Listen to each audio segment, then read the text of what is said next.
Hello, magandang gabi. I'm your Tito Goby, and that clip that you just saw, um, that was Iranian missile seen from Lebanese wedding party near Israel. So as you can see, people in the Middle East, some of them are actually partying it up. And yeah, it's sad that we're bombing Israel, and people over there are getting hurt. Like I said before, I pray for Ace's family, and all the Iranian citizens out there. Hopefully you're safe, but it is what it is. Anyhow, let's continue with this video. So tonight we're gonna react to Mori. Okay, let's get on. And Mori, he just put out a video. It's called World War III Just Got Way Worse. And yeah, I saw his video before, and I think he has a good breakdown of what's going on in the war. Let's take a look. Oh boy, ladies and gentlemen, it seems as though that the US-Iran war has gotten so much more worse, and we are now verging on into territories of which we cannot retreat from. This is bad. The US-Iran war is widening fast. What started as a conflict between three countries has now dragged a staggering So, United Emirates, United Kingdom, finally, Saudi Arabia, Lebanon, Cyprus,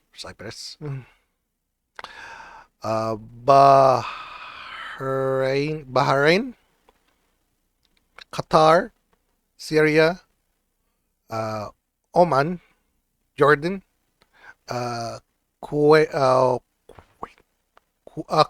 sorry, Yemen, and Iraq.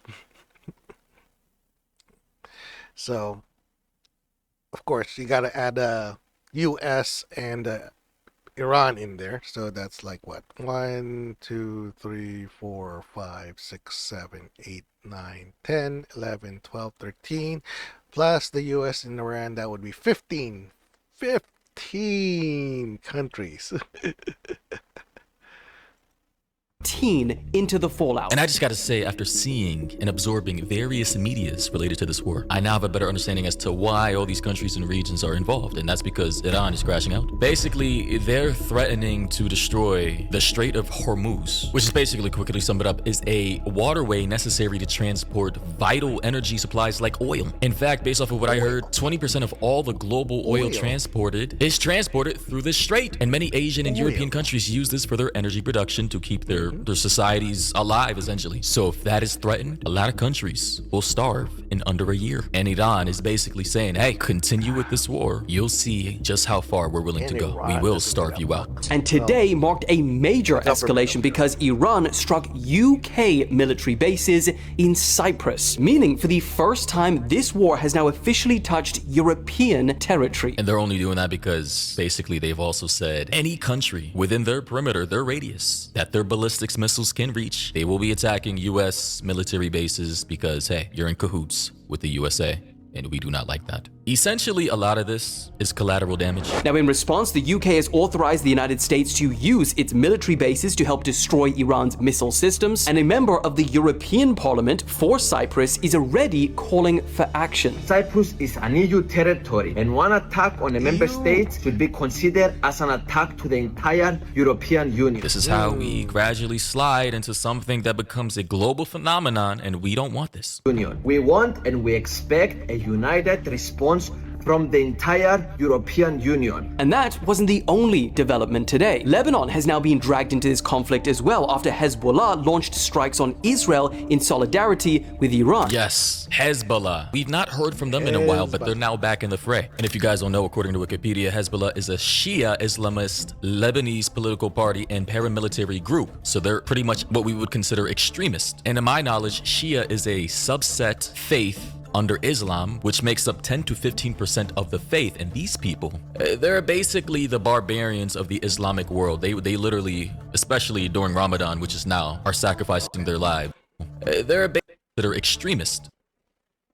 Okay, so we got to understand that not all Muslims are like this. Just like he said, Shia, a subset. Those are the terrorists. All right. Islamist Lebanese political party and paramilitary group. So they're pretty much what we would consider extremists. And to my knowledge, Shia is a subset faith under Islam, which makes up 10 to 15% of the faith. And these people, they're basically the barbarians of the Islamic world. They literally, especially during Ramadan, which is now, are sacrificing their lives to die. Okay, so just to be safe, remember, not all Muslims are terrorists. The ones that are in the Shia faith, those are the terrorists. Okay? All right. Under this supposed holy war, they don't care about dying. It's actually an honor for them to die in battle, especially with the killing of their leader, the Ayatollah. A lot of these people are now globally Shia, the Muslims who practice that specific type of Islam, are kind of now banding together and are trying to F shit up. Honestly, this is very dangerous. And it's funny, someone in the comment section said, we were so close, bro, with the image of GTA. I mean, hey man. Another person said, imagine World War III starting because a guy wanted to cover up his files. Wink, wink. I'm sure you guys all understand what that's about. It's just sad that we are now being dragged into a potential global war because of one tiny little city in the desert who can't stop beefing with Muslims. It's amazing. Solidarity with Iran. Meanwhile, Qatar and Saudi Arabia were pulled in a pretty major way after a number of their energy facilities were hit. Qatar, which supplies around 20% of the world's liquefied natural gas, they were forced to suspend their operations. And the same goes for Saudi. Their largest oil refinery had to temporarily halt production after a large fire broke out. And then there's NATO. So yeah, Iran. Okay. We got to give thanks to News Danny also for this because we're getting most of the information from him, and Mori is pretty much just breaking it down. All right. Iran is basically attacking, again, territories that are in coalition with the USA and Israel that either have military bases and or provides energy to the USA, which includes Qatar, Kuwait, Saudi Arabia, and I believe also Iraq. That's why we went into that war. Not for weapons of mass destruction, but for oil. Everything is oil, energy, and domination. And as for the rest of these countries, they basically are regional countries where we have US military bases that we can use in collaboration with the governments from those countries to basically have ports closer to the Middle East in order to attack our enemies, in this case, Iran. Another person said it's literally Iran versus everyone, bruh. I mean, shout out to them. They're really tough. Like, they're very prideful and tough people. And then there's NATO. We got their comments for the first time after their Secretary General called Iran a threat to Europe, Israel, and the wider region, saying Europe is really stepping up after this weekend's operations. And yeah, unfortunately, European countries and certain Asian countries are probably gonna have to enter the fray because literally, as the professor explained yesterday, but we were watching this now today, the GCC, which are the Gulf states, they control a considerable amount of oil relative to their population or their sizes. They control about 20% of the oil transport in the world, which is consumed by not only us, but China and places like Japan and Europe. If 20% of the oil or global transport of oil is affected and essentially locked out from being transported by the Gulf states, Qatar, Saudi, UAE, from being transported to the rest of us, especially if it's being locked or gatekept or stunted for an extended period of time, people will start to starve. Most of our energy comes from oil. 20% is crazy. I heard projections that if Japan doesn't get a lot of their oil, which does come from the Gulf states as well, they basically fall within 8 to 9 months. Their society collapses. A lot of European countries will go cold. They will collapse. And not only on top of oil being exported, the Strait of Hormuz is needed to get food into the Gulf states as well, because they don't really grow their own food like that, and they don't really have a lot of fresh water. And mind you, right now, I just remembered, the folks from the Philippines just told me oil prices, gas prices, just went up real quick in the Philippines. All right.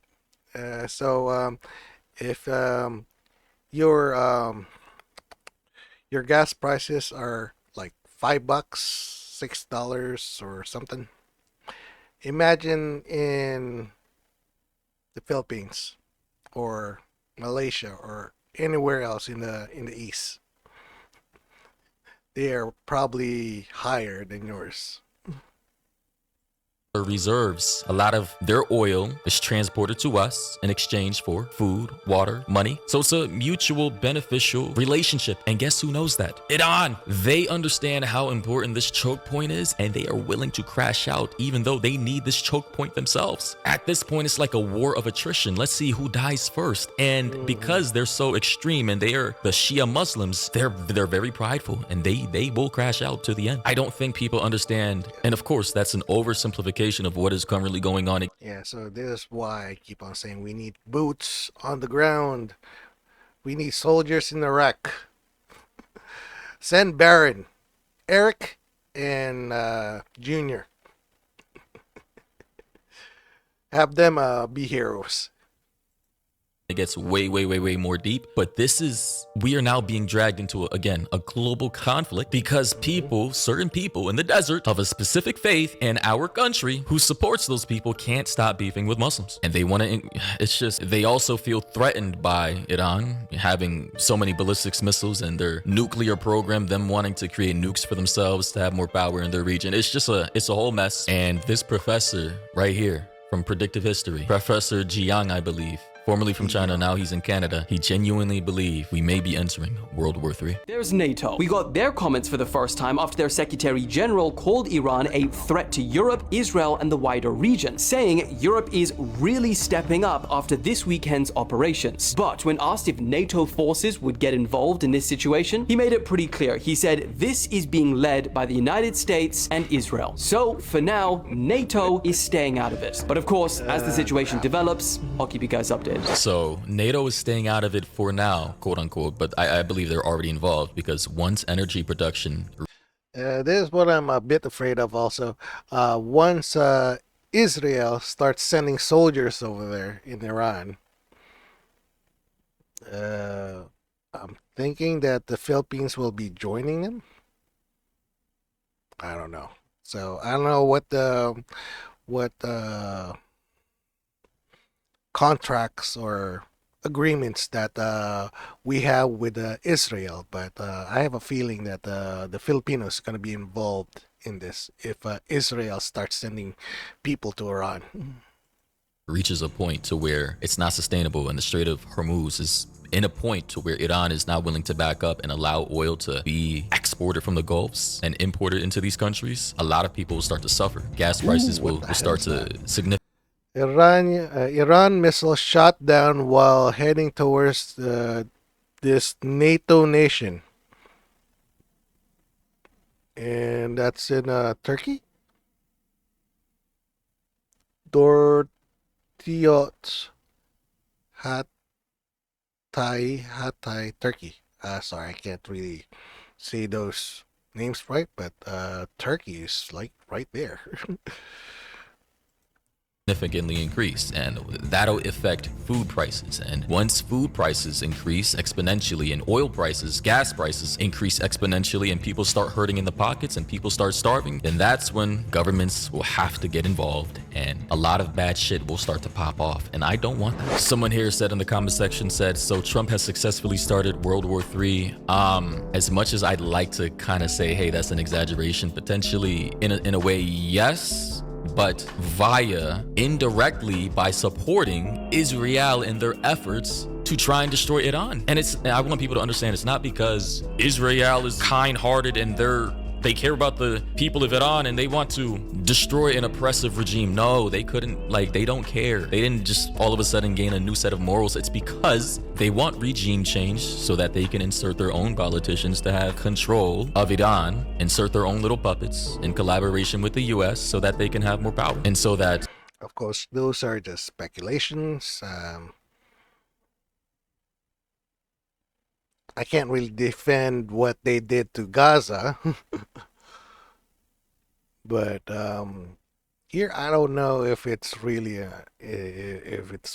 Iran who actually wants to go in. I mean, Israel wants to go in Iran. So that is yet to be proven. Maybe, I don't know. Oh man, all right. Yeah, it's getting there. NATO's gonna get involved soon.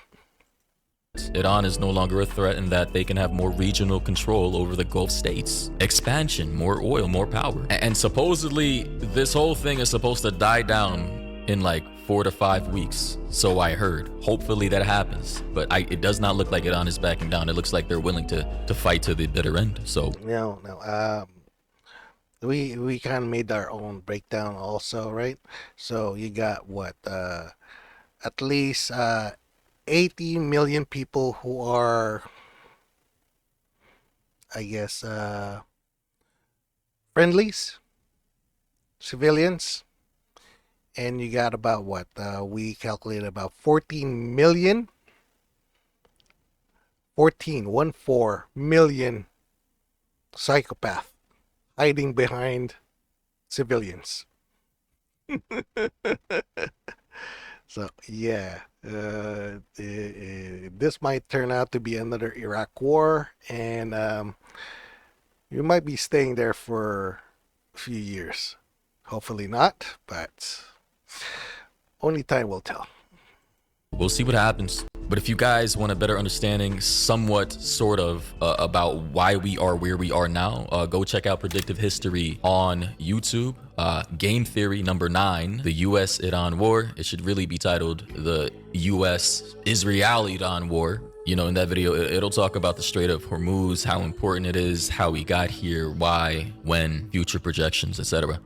Someone said, how North Korea waiting for anything to fly their way. That's crazy. Anyways, we'll see what happens. Catch you guys in the next one. All right. So I hope you guys learned something from that.